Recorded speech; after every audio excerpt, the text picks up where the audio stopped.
Hello बच्चों, कैसे हो आप सब। आई होप सभी अच्छे होंगे। मेरा नाम है सुनील कुमार और स्वागत है अपने यूट्यूब चैनल गुप्ता लेक्चर्स में। तो बच्चों, अब हम स्टार्ट करने वाले हैं 12th फिजिक्स चैप्टर 1 का आपका नेक्स्ट टॉपिक, जिसका नाम है आपका electric field lines. Electric field lines इससे पहले वाले वीडियो में हमने सॉल्व किया था, हमने समझा था कि इलेक्ट्रिक फील्ड क्या होता है। अब हम समझेंगे कि इलेक्ट्रिक फील्ड लाइंस क्या होती हैं। ठीक है, उसी से रिलेटेड है आपका इलेक्ट्रिक फील्ड लाइंस, जो आपका इलेक्ट्रिक फील्ड से रिलेटेड है। बहुत छोटी वीडियो, आप चाहे तो आप जाकर डिस्क्रिप्शन का लिंक देख सकते हैं। 5 से 6 मिनट की आपकी वो वीडियो है। आराम से समझिए कि इलेक्ट्रिक फील्ड नॉर्मल होता क्या है। ठीक है, अब हम बात करते हैं इलेक्ट्रिक फील्ड लाइंस के बारे में। अब इलेक्ट्रिक फील्ड लाइंस होती क्या है, मैं आपको एक्सप्लेन करता हूँ नॉर्मल सा। जैसे मान लो मैंने आपको पिछले इसमें समझाया था कि आपके पास कोई एक चार्ज है। ठीक है, उस चार्ज की हेल्प से आपके चारों तरफ क्या होता है, इसके चारों तरफ एक इलेक्ट्रिक फील्ड जनरेट हो जाती है, जिससे कि अगर कोई दूसरा आपका चार्ज इसके अंदर आता है तो वो अट्रैक्शन या रिपल्सन का इफेक्ट शो करेगा, अपने आप में फील करेगा। ठीक है, तो वो चीज़ क्या थी आपके इलेक्ट्रिक फील्ड के बारे में। तो इलेक्ट्रिक फील्ड लाइंस क्या होती है। इलेक्ट्रिक फील्ड लाइंस आपकी एक ऐसी इमेजनरी लाइंस होती हैं। कैसी लाइंस होती हैं ये? इमेजनरी लाइंस होती हैं। इमेजनरी लाइंस होती हैं जो आपके चार्ज की वजह से क्या होती है, डेवलप होती है। चार्ज की वजह से क्या होती है, डेवलप होती है। ठीक है, तो हम डेफिनेशन पहले लिखते हैं, फिर और अच्छे से समझते हैं इसको। तो बच्चों देखते हैं इलेक्ट्रिक फील्ड लाइंस क्या होती है। तो देखिए, electric field lines are imaginary lines such that tangent drawn at its any point gives the direction of force on positive charge. क्या कहा उसने कि इलेक्ट्रिक फील्ड लाइंस एक ऐसी इमेजनरी लाइंस होती है जिसके किसी भी पॉइंट पे अगर आप टेंजेंट ड्रॉ करते हो तो वो इलेक्ट्रिक चार्ज के डायरेक्शन को शो करेगा। मैंने बताया था कि जो आपकी इलेक्ट्रिक चार्ज होती है, अगर आप पहले से मेरी वीडियो देखते आ रहे थे, इलेक्ट्रिक चार्ज मैंने बताया था कि वो एक वेक्टर क्वांटिटी होती है। और वेक्टर क्वांटिटी का मतलब ये है कि हमें उसके डायरेक्शन को भी शो करना होता है। तो इलेक्ट्रिक फील्ड की जो डायरेक्शन होती है वो इलेक्ट्रिक फील्ड लाइंस की जो टेंजेंट, अगर आप उस पर टेंजेंट खींचते हो तो टेंजेंट की जो डायरेक्शन होगी वही इलेक्ट्रिक फील्ड की डायरेक्शन होती है। ठीक है, अब इलेक्ट्रिक फील्ड लाइंस ये होती क्या? तो इलेक्ट्रिक फील्ड लाइंस एक इमेजनरी लाइंस होती है। जैसे आपने मैग्नेट के बारे में पढ़ा था, जैसे आपने मैग्नेट पढ़ा होगा, मैग्नेटिक फील्ड लाइंस आपने पढ़ी होगी। जैसे एन से मान लो एस तक है, ठीक है, नॉर्थ से साउथ। तो उसमें क्या था कि आपकी इस तरह से आपकी मैग्नेटिक फील्ड्स जा रही थी, ऐसे आपने 10th में ये पढ़ा होगा। ठीक है, तो सेम एज इट इज़ आपके चार्ज की वजह से एक लाइंस डेवलप होती हैं जो इमेजनरी होती है, हमें दिखाई नहीं देती, बस हम उन्हें मानते हैं अपने प्रैक्टिकल को, चीज़ों को, थ्योरी को समझने के लिए। जैसे मान लो मैं एग्जांपल ले लेता हूँ कि आपके पास एक प्लस क्यू चार्ज है, तो प्लस क्यू चार्ज से जो इलेक्ट्रिक फील्ड लाइंस होंगी वो ऐसे होंगी।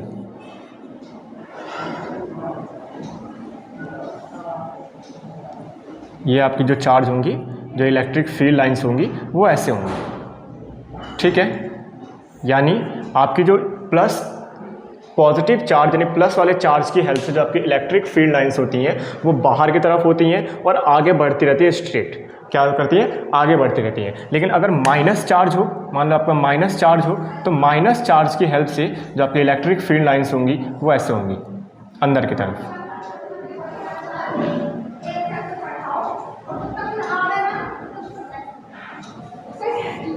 ये कैसी होंगी? ऐसे अंदर की तरफ होंगी। ठीक है, यानी electric field lines are those imaginary lines which such that tangent drawn at its any point gives the direction of the electric charge। यानी एक ऐसी इमेजनरी लाइंस है जिसके ऊपर आप उस पर टेंजेंट खींचते हो। टेंजेंट मतलब हिंदी में बोलते हैं स्पर्श रेखा। स्पर्श मतलब उसे टच करके जो जाती है टेंजेंट जो होती है आपकी, है ना, तो उसे बोलते हैं क्या? टेंजेंट। और वही आपके डायरेक्शन होगा किसका? इलेक्ट्रिक फील्ड का। तो प्लस की वजह से ऐसा होता है, माइनस की वजह से ऐसा होता है। लेकिन अगर आपका प्लस माइनस एक साथ हो, अब इसे प्लस की वजह से ऐसा क्यों है? क्योंकि प्लस का मान लो अकेला चार्ज है, प्लस वाला जो आपका अकेला चार्ज है, तो इसको अट्रैक्ट करने के लिए कोई दूसरा चार्ज तो है नहीं। मान लो माइनस तो बिल्कुल है ही नहीं, मान लो सिर्फ एक प्लस रखा हुआ है। मैं भूल जाता हूँ कि मेरे पास ये है, सिर्फ मेरे पास क्या है? प्लस वाला है। तो ये प्लस वाला किसी और से नहीं अट्रैक्ट हो रहा है, ना रिपल हो रहा है। तो इसकी जो फील्ड लाइंस होंगी वो बिल्कुल क्या रहेंगी? स्ट्रेट अनंत तक इन्फिनिटी तक ये चलती रहेंगी। ठीक है, same as it is minus का क्या होती है? अनंत से ऐसे अंदर की तरफ आती रहती हैं, ये इन्फिनिटी से अंदर की तरफ आती रहती है। लेकिन अगर आपका कोई प्लस का और माइनस का, एक प्लस का और एक माइनस का, दो चार्ज आपके आ जाए, तो इसमें जो इलेक्ट्रिक फील्ड लाइंस होती है वो कैसी होती है? वो प्लस से नेगेटिव की तरफ होती है।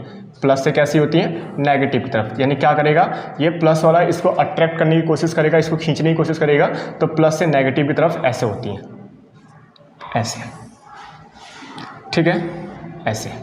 तो ये हो गया प्लस से नेगेटिव की तरफ, ठीक है। अब मान लो इलेक्ट्रिक फील्ड लाइंस, मैं कहता हूँ कि आपके दोनों सेम चार्ज है, दोनों क्या है, सेम चार्ज के हैं, ठीक है। तो सेम चार्ज का देखिए कैसे होगा, जैसे मान लो मैंने कहा कि एक प्लस का है, दूसरा भी हमारा प्लस का है, तो इसमें क्या होगा, अब हमें पता है कि जो सेम चार्ज के होते हैं वो क्या करते हैं, एक दूसरे को रिपल करते हैं। रिपल का मतलब इसमें इलेक्ट्रिक फील्ड लाइंस मिलेंगी नहीं, तो इसका मतलब ये कि जैसे ही देखो ये आगे बढ़ेगा, जैसे मान लो ये होता सिर्फ प्लस वाला एक ही होता तो बिल्कुल स्ट्रेट बढ़ता ना, लेकिन जैसे ही इसको सामने क्या मिल जाएगा, प्लस का चार्ज मिल जाएगा, तो ये आगे बढ़ते ही ऐसे बढ़ जाएगा, ये ऐसे, ठीक है। यहाँ से भी इसके चार्ज आएंगे तो ये ऐसे हो जाएंगे, ये ऐसे हो जाएंगे, ठीक है।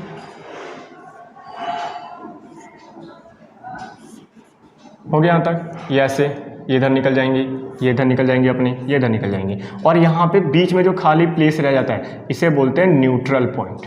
इसे क्या बोलते हैं, न्यूट्रल पॉइंट बोलते हैं। न्यूट्रल पॉइंट का मतलब जहाँ पे इलेक्ट्रिक फील्ड का कोई इफेक्ट नहीं होता है, इलेक्ट्रिक फील्ड का कोई इफेक्ट नहीं होता है, ठीक है। तो ये है आपके electric field lines. Electric field lines आपकी क्या होती हैं, एक ऐसी इमेजिनरी लाइंस होती हैं जिसके ऊपर आप कोई टेंजेंट खींचते हो तो इलेक्ट्रिक फील्ड के डायरेक्शन को शो करेगा। इलेक्ट्रिक फील्ड के डायरेक्शन को कैसे शो करेगा, देखो यहाँ पे है, जैसे मान लो ये जा रहा है तो इसके ऊपर टेंजेंट, टेंजेंट का मतलब क्या है, इस कर्व पे मैं ऐसे टेंजेंट खींच दूँ ऐसे, तो ये क्या होगी, इसकी डायरेक्शन, यानी ई की डायरेक्शन, इसमें जो इलेक्ट्रिक फील्ड की जो डायरेक्शन हो जाएगी कैसे हो जाएगी, वो ऐसे हो जाएगी। यहाँ खींचना है तो ऐसे हो जाएगी, यहाँ खींचना ऐसे हो जाएगा, यानी ये ऐसे ट्रैवल कर रहा है ना। देखो यहाँ पे होगा तो यहाँ टेंजेंट आप खींचोगे तो ऐसे बढ़ा, फिर ऐसे बढ़ा, फिर ऐसे बढ़ा, फिर ऐसे बढ़ा, ये हो जाएगी आपकी क्या, इलेक्ट्रिक फील्ड की डायरेक्शन, ठीक है। अब हम बात करते हैं इलेक्ट्रिक फील्ड की प्रॉपर्टीज। तो बच्चों देखते हैं प्रॉपर्टीज ऑफ इलेक्ट्रिक फील्ड के बारे में। अब हम इसके प्रॉपर्टीज को पढ़ेंगे, यानी इलेक्ट्रिक फील्ड की क्या क्या प्रॉपर्टीज हो सकती हैं। 2 से 3 प्रॉपर्टीज आपको हमने बता दिया समझाते समय कि इलेक्ट्रिक फील्ड लाइंस क्या होती हैं। जैसे कि पहले आपके मतलब अगर बात करें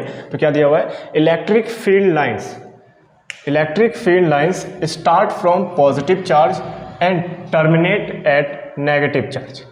क्या बोला इसने कि आपकी जो इलेक्ट्रिक फील्ड लाइंस होती हैं वो पॉजिटिव से स्टार्ट होती हैं और नेगेटिव पे जाके ख़त्म होती हैं। आप इसी चीज़ से आप 2 चीज़ों को समझ सकते हो।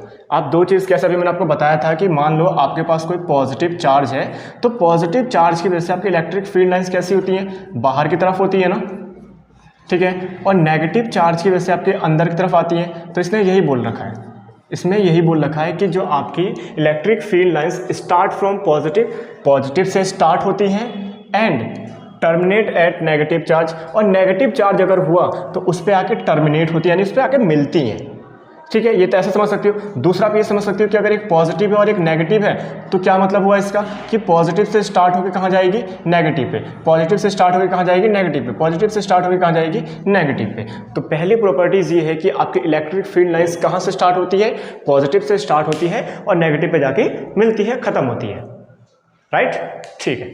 सेकेंड देखते हैं, they do not form closed loop. ये जो होते हैं ये क्लोज लूप फॉर्म नहीं करते। जैसे एग्जांपल समझते हैं, आपका मैग्नेटिक फील्ड लाइंस जो होता है वो नॉर्थ से साउथ तरफ स्टार्ट होता है, फिर अंदर से साउथ से नॉर्थ की तरफ बढ़ता है। तो नॉर्थ से साउथ, साउथ से नॉर्थ, एक क्लोज लूप बना दिया ना उसने, चारों तरफ चक्कर लगा दिया उसने, तो वो एक क्लोज लूप को फॉर्म करता है। लेकिन इलेक्ट्रिक फील्ड लाइंस आपकी क्लोज लूप को फॉर्म नहीं करती, ये सिर्फ पॉजिटिव से स्टार्ट होती है, नेगेटिव पे जाके खत्म हो जाती है। वैसा नहीं है कि अंदर से फिर नेगेटिव से पॉजिटिव की तरफ, नहीं, ऐसा नहीं होता है, ठीक है। तो ये क्लोज लूप को फॉर्म नहीं करती, राइट। चलें आगे, आगे देखते हैं। Electric field lines never intersect each other. क्या बोला इसने, देखो ध्यान से, कि electric field lines never intersect each other, यानी इलेक्ट्रिक फील्ड लाइंस एक दूसरे को कभी भी इंटरसेक्ट नहीं करती, एक दूसरे को इंटरसेक्ट नहीं करती। रीज़न क्या है, देखो अब मान लो मेरे पास, हम लेते हैं कि हमारे पास एक प्लस चार्ज है, एक हमारे पास माइनस चार्ज है, नेगेटिव चार्ज है। यहाँ से इलेक्ट्रिक फील्ड लाइंस निकल ली हैं, एक ये निकल ली है, ठीक है। अब मैं दूसरी लाइन से ऐसे निकालूंगा, यहाँ से दूसरी लाइन में ऐसे निकालूंगा, ठीक है। मैं कभी भी एक लाइन को, मान लो एक इलेक्ट्रिक चार्ज, आपके इलेक्ट्रिक फील्ड ऐसे लाइन से, दूसरी इलेक्ट्रिक फील्ड को मैं ऐसे नहीं निकाल सकता। यानी कभी भी एक इलेक्ट्रिक, मतलब कोई भी इलेक्ट्रिक फील्ड, 2 या 2 से ज़्यादा इलेक्ट्रिक फील्ड एक दूसरे को इंटरसेक्ट नहीं करती। अगर बाय चांस वो इंटरसेक्ट कर लेते तो क्या होगा, हमने बताया था कि जो आपकी इलेक्ट्रिक फील्ड की जो डायरेक्शन होती है वो इलेक्ट्रिक फील्ड की टेंजेंट होती है। आप टेंजेंट जो ड्रॉ करते हो वो इलेक्ट्रिक फील्ड की डायरेक्शन होती है। लेकिन अगर मान लो ये यहाँ पे पॉइंट अगर ये इंटरसेक्ट करता तो इसका मतलब क्या है कि मैं एक टेंजेंट इस वाले कर्व पे खींच सकता हूँ ऐसे, एक टेंजेंट में इस कर्व पे खींच सकता हूँ ऐसे। तो इसका मतलब ये कि इलेक्ट्रिक फील्ड की एक पॉइंट पे दो डायरेक्शन होगी, जो पॉसिबल नहीं होता। इलेक्ट्रिक फील्ड की सिर्फ एक ही डायरेक्शन होगी, एक पॉइंट पे एक ही डायरेक्शन होती है, इसलिए ये एक दूसरे को कहीं भी इंटरसेक्ट नहीं करती हैं। राइट, यहाँ पे लिखा हुआ भी है because if they intersect there will be two directions. वहाँ कितनी डायरेक्शन होती है, two direction of force at point of intersection, यानी इंटरसेक्शन पे आपके दो फोर्स की डायरेक्शन हो सकती है आपकी, जो आपका पॉसिबल नहीं है, जो आपका पॉसिबल नहीं है, which is not possible. Right, तो आपको समझ में आ गया होगा थर्ड प्रॉपर्टी क्या कहती है कि इलेक्ट्रिक फील्ड लाइंस कभी भी एक दूसरे को इंटरसेक्ट नहीं करती हैं। अगर वो बाई चांस इंटरसेक्ट करती हैं तो वहाँ पे हम दो डायरेक्शन को हम शो कर सकते हैं, जो कभी भी पॉसिबल नहीं हो सकता। ओके बच्चों, आई होप आपको समझ में आ रहा होगा। बिल्कुल अच्छे से हम बिल्कुल समझेंगे चीज़ों को, बिल्कुल डीपली समझेंगे, कोई दिक्कत लेने की इसमें बात है नहीं हमारी। ठीक है, नेक्स्ट देखते हैं। Electric field lines contract length wise it's showing the attraction between opposite charges, यानी अगर आपके अपोजिट चार्जेस होती हैं तो वो इलेक्ट्रिक फील्ड लाइंस अपने आप को लेंथ वाइज कॉन्ट्रैक्ट करती हुई चलती हैं। कॉन्ट्रैक्ट मतलब खींचती हुई, कॉन्ट्रैक्ट मतलब अट्रैक्ट करती हुई चलती हैं। अब ध्यान से समझो, इसका मतलब ये है कि अगर प्लस से हम स्टार्ट करेंगे तो यहाँ पे जो डिस्टेंस होती है कम होती है, और यहाँ पे डिस्टेंस क्या होती है, ज़्यादा हो जाती है। यहाँ डिस्टेंस कम होती है, यहाँ डिस्टेंस ज़्यादा हो जाती है, फिर यहाँ डिस्टेंस कम हो जाती है। तो इसका मतलब है कि पॉजिटिव और नेगेटिव की वजह से लेंथ वाइज जैसे जैसे आप आगे बढ़ते जा रहे हो, पास में है, पास इलेक्ट्रिक फील्ड, तो इसका मतलब इनका जो इनका पावर होगा, जो फोर्स होगा वो स्ट्रॉन्ग होगा। तो इसी से एक बात निकल के आती है कि अगर आपके इलेक्ट्रिक फील्ड लाइंस पास हैं, कैसी हैं, पास हैं, तो वहाँ पे जो फोर्स होगा वो कैसा होगा, स्ट्रॉन्ग होगा। कैसा होगा, स्ट्रॉन्ग होगा। ठीक है, और अगर इलेक्ट्रिक फील्ड लाइंस आपकी दूर हैं, ठीक है, तो वहाँ पे जो आपका फोर्स होगा कैसा होगा, वीक होगा। कैसा होगा, वीक होगा। ठीक है, तो उसने यही बोला कि आपकी electric field lines length wise contract होकर चलती हैं जब आपकी अपोजिट चार्जेस होती हैं। जब अपोजिट चार्ज होती है तो पॉजिटिव से नेगेटिव तरफ बढ़ता है, लेकिन लेंथ वाइज कॉन्ट्रैक्ट होता हुआ चलेगा। पास मतलब अगर पास हुआ तो बिल्कुल कम डिस्टेंस होती है उनके बीच में, यहाँ पे उनका फोर्स कैसा होता है, स्ट्रॉन्ग होता है। लेकिन जैसे थोड़ा बीच में जाती है गैप बढ़ जाता है, फिर जैसे पास आती है तो और ज़्यादा अट्रैक्ट हो जाती है। ठीक है, तो वहाँ पर डिस्टेंस कम हो जाती है। तो ये हो गया आपका फिफ्थ आ गया, the field lines expand literally on account of repulsion force. अब रिपल्सन फोर्स पे, रिपल्सन फोर्स का मतलब जब आपके जो चार्ज होंगे वो क्या होंगे, सेम होंगे। चार्ज क्या होंगे, सेम होंगे। जैसे मान लो एक पॉजिटिव और एक पॉजिटिव, तो मैंने बताया था कि ये क्या हो जाती हैं, ऐसे एक्सपेंड हो जाती हैं। क्या हो जाती हैं, ये एक्सपेंड हो जाती हैं। ये मिलती नहीं है, ये एक्सपेंड हो जाती हैं ऐसे। ठीक है, तो ये थी आपकी प्रॉपर्टीज़ किसकी, इलेक्ट्रिक फील्ड के बारे में। अब हम आगे बात करेंगे नेक्स्ट वीडियो में नेक्स्ट टॉपिक के साथ। तो बच्चों, अगर आपको वीडियो पसंद है वीडियो को लाइक जरूर करना। अगर आप चैनल पर नए हैं तो चैनल को सब्सक्राइब करना मत भूलना, जिससे हमारी वीडियो अपलोड होते ही तुरंत आपको मिल सके। ओके बच्चों, थैंक यू।